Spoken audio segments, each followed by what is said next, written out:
I'm wondering if any of you remember the story of the Comstock lode in Nevada.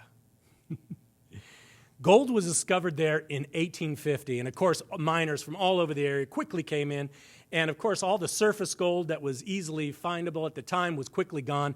They had to then dig mines, and they started going deeper into the earth. And what happened was they started finding all this rock that they had to remove and very little gold. So they just had all this waste product, pushed aside mountains of it, trying to find the veins of gold.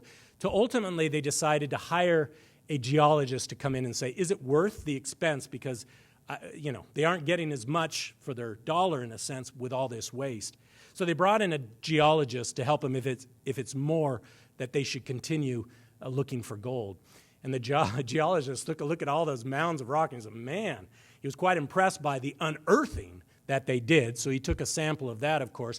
But then he went into the mine and did his inspections, left back to D.C. to do his tests, and then came back and shared with them that, I'm sorry, it's really not worth your time to go looking more for gold.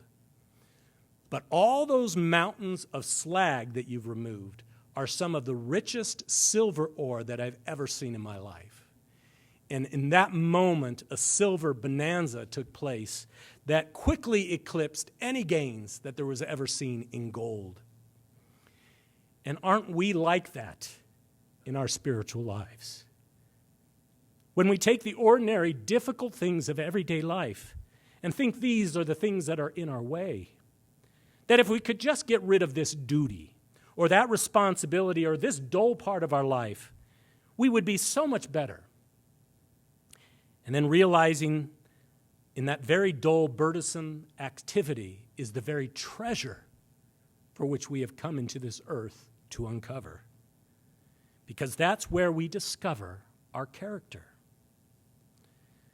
So when dealing with our personality selves and come upon these tests in our lives that we think are really just obstacles in our path, we discover that they contain our treasure for what we've come in for, including the transmuting of our personality self. And it's the journey of this that is the treasure, the process. And perhaps we can even think of our Christward discipleship as the secret of finding treasure or finding divinity in all things. And our real self might be just what we uncover in the process.